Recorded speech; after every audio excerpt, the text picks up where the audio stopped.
You know what I will blame on some of this is I will blame conservatives for some of this, because I think one issue that happens, and I think Ben might even agree with me here too, is I think there's two huge problems that have happened in the United States, I think broadly speaking, is that one, we become more different than we ever have been, and two, we become more similar than we ever have been.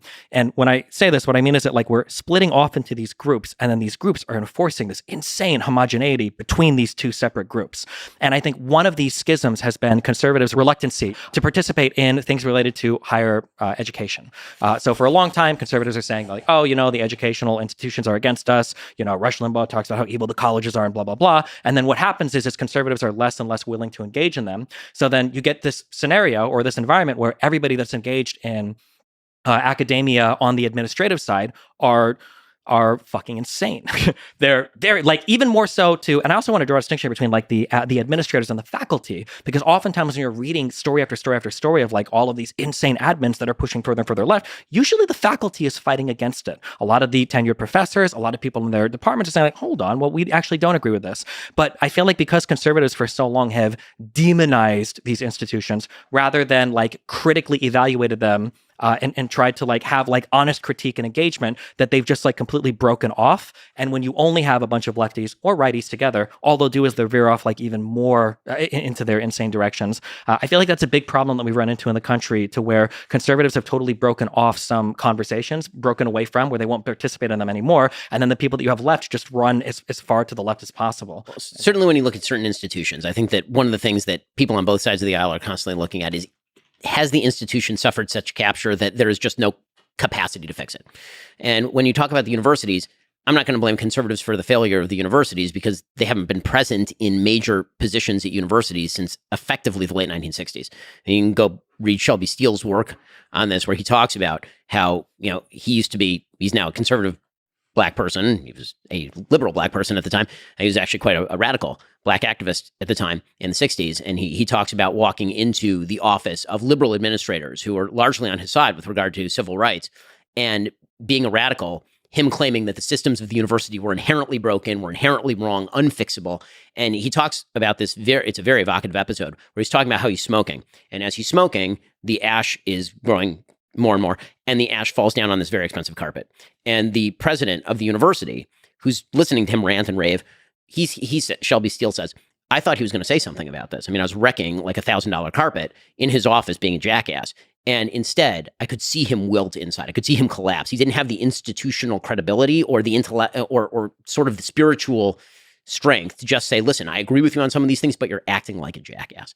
And what you see in the late 1960s and early 1970s is, in fact, the collapse of these institutions, to the point where by the time I was going to college, there was this radical disproportion between conservatives and liberals. And the problem is that when it comes to a system like the universities, basically you have to separate the universities off into two separate categories. One is STEM, where the universities are still pretty damn good. Right? American universities, when it comes to STEM, are still leading universities in the world. Harvard's main creations these days are coming from actual hard science fields.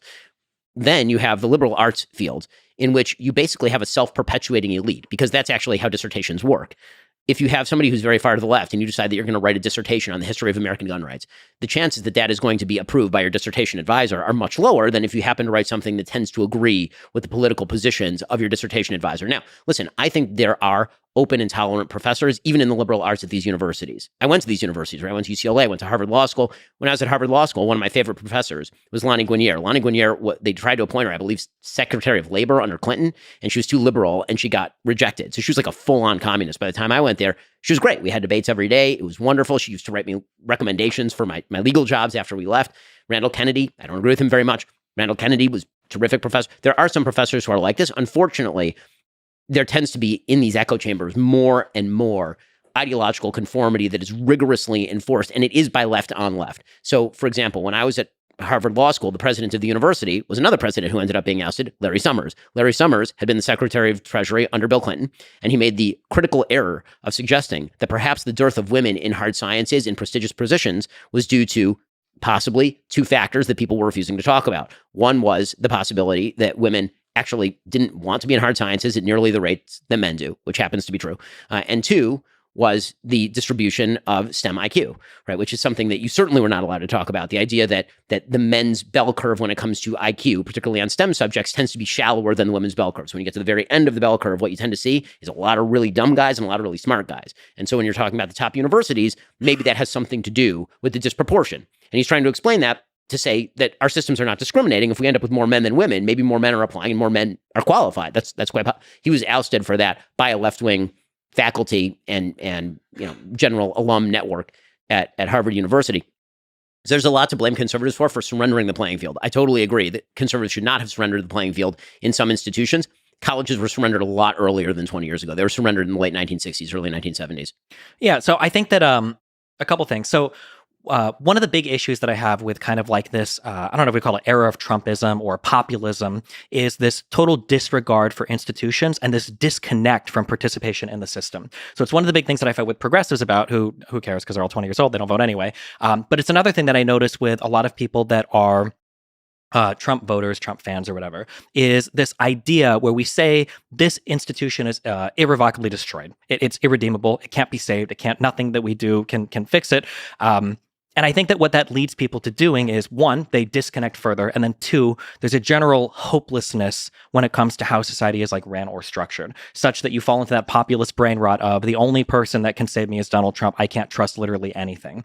And I think that when you start driving people into that direction, all it does is it further amplifies all the problems that you're complaining about. So that's one of the reasons why when we talk about like conservative participation, I want there to be more conservatives that are trying to participate in academia. But I feel like the leading thought or the leading speaking out against it is basically saying it's a waste of time. It's completely lost. So I think that the alternative to that is that you are seeing on the right a growth of, for example, alternative universities. Saying, yeah, but this is the worst thing. No, I don't think so at all. I think competition is a great way of incentivizing some change on behalf of universities that may have forgotten that there's an entire other side of the aisle in the United States. No shot. I don't think even you think that. So first of all, let me make clear. Go. I think the entire educational system at the upper levels, if you're not in STEM, is a complete scam. I think it's a complete waste of money. I think it's a complete waste of time. And I think that it's all it is a formalized, very expensive sorting mechanism for people of IQ. That's all it is. People take an SAT, you go to a good school, you take 4 years of bullshit. I know, I did it at UCLA. And then we analyze based on your degree where you should go to law school. I could have gone directly from high school to law school with maybe 1 year of training and then done 1 year of law school and been done. Okay, the reality is that this is a giant scam. And this, again, is a bipartisan problem, but it's just a generalized problem. We have, you want to talk about things that hurt the lower classes in the United States? The bleeding of degrees up is so wild and crazy. There's so many jobs in the United States that should not require a college degree that we now require a college degree to do, because there was this weird idea that came over Americans where they mistook correlation for causation. They would say, oh, look, people who go to college are making more money than people who don't go to college. Therefore, everyone should go to college. Well, maybe the reason is because people who are going to college were better qualified for particular jobs because on average, not all the time, but on average, a lot of those people were smarter and making more money because of that. And so all you've done is you've now created these additional layers of stratification. So a person who used to be able to get a job with a college degree now has to have a postdoc degree in order to go get that degree. A person who used to be able to just graduate high school, now it's de facto, you got to go to JUCO and then you got to go to college, or nobody's even going to look at your resume. It's really, really terrible for people who can't afford all of that. It's led to this massive increase in educational cost that is inexplicable other than this particular sort of bleed up. And by the way, federal subsidies for higher education. Again, one of my problems with federal subsidies for higher education, I'd love for everyone to be able to go to college if qualified to do so and if it is productive. But one of the things I did when I went to law school is I took loans because a bank said I was going to get my money back if I got a law degree from Harvard. But you know when you're not going to get your money back? If you're a bank, you're not going to lend to some dude who wants to major in, art theory, because is that a good bet? There's no collateral, right? If I give a loan for a house, I can go repossess the house. How do I repossess your garbage college degree from UCLA? There's no way to do that. So, this is the broader conversation about education in general. I think the educational system is cruising for a bruising. And I think all that's necessary for it to completely collapse on the non-STEM side where you actually learn things is for people who employ to simply say, give me your SAT score and I will hire you for an apprenticeship directly out of high school. That it would cut out so much of the middleman. But as far as the general point that you're making about institutions, I may disagree on the education and how far it's gone. In general, I agree with you. So it's in general, I agree. And I get to use my favorite longest word in the English language here. I would consider myself in many cases an anti-disestablishmentarianist. Nice. Right? You see, I like to drop that. That's it, because if you're an establishmentarian, that means you like the establishment. Disestablishmentarianism, right? So I'm an anti. So can you say that word, Dustin? That's the one we all learned growing up. Anti-disestablishmentarianism is there the longest word in the so, dictionary. And so he is also. But and then some kid in your group would say, well, what about supercalifragilistic? And then you're what about pneumo ultramicroscopic? Or the science terms. Yeah, exactly. Or what about the 7,000 letter thing that's from part of biochemistry? I got my education in the Soviet Union, so we just did math. We didn't learn any of this. That's why you're a useful person. Soviet Union math was that 1 + 1, how to make that equal 3? We know long words, and he streams on the internet, and I talk for a living. So anyway, the point is that I don't disagree that there is a general populist tendency on all sides of the aisle to look at the institutions and then throw them overboard. I think that some of that is earned by people who are in positions of power at institutions who have completely undermined the faith and credibility of those institutions. I think that you have to examine institution by institutions which ones are salvageable and which ones are not. So I'm not a full anti-disestablishmentarianism. I'd be partially in that camp. There are certain institutions like higher education in the liberal arts that I think we may be better off without. And then there are certain institutions like, say, participation in American government, where when people talk about we need a revolution, I'm like, no, we don't. That's not a thing. We need an evolution. We need change. We can use the system. And but I think you have to you have to look at it industry by industry, just curious. Institution by institution. On that position on institutions, do you think Biden or Trump would side with you more? As far as the institutions, I think the institutions in the United States at the governmental level are robust. I think the social institutions are failing. Yeah, but I'm just curious on your general view of institutions. Do you think Biden or Trump would side with you more on how you view them?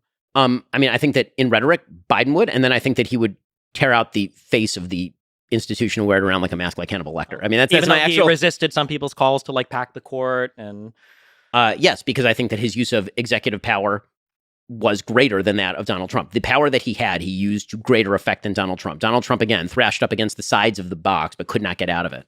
Okay. For just on a real quick, because on that answer went a lot farther than the initial question.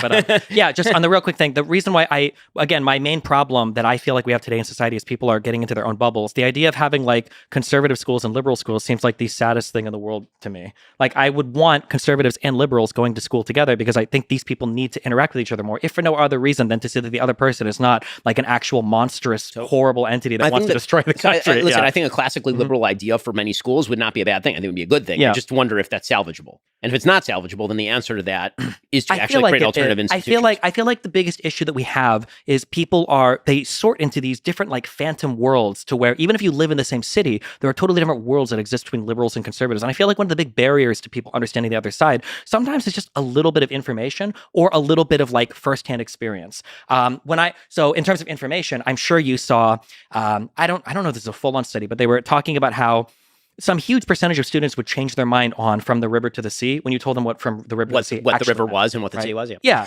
Or when you said what does a one-state solution mean? A lot of them such that the numbers went from 70% to 30% in terms of support would fall. And it wasn't because you were doing a radical redefining their whole ideology. You were just giving them a little bit more information. And then something that I've seen on a first-hand level is when I go and speak or do debates at universities, sometimes I'm in very, very, very conservative areas. Some of my fans are trans. Having a trans person show up and talk to conservatives for a little bit, not in a speech, but just in a bar or a setting, a lot of them walk away thinking oh, not every trans person is this insane lunatic from Twitter that is an actual crazy person. And then for some of my fans, when they hang out with conservatives, oh, these guys are actually pretty friendly. I thought they would have all been homophobic, racist, transphobic, and evil, but they're not. They're just normal people. I feel like we need more of that mixing. I totally agree with that, certainly. Yeah, and I feel like on our social media platforms, on our algorithms, in our schools, I feel like we're sorting harder and harder and harder, and any type of rhetoric that encourages the sorting is really bad and damaging. We need to continue to mix up. And there's other things I wanted to talk about, but Lex is opening his mouth. Destiny the Uniter. Wow. All right. Biden. We approach, not like Trump.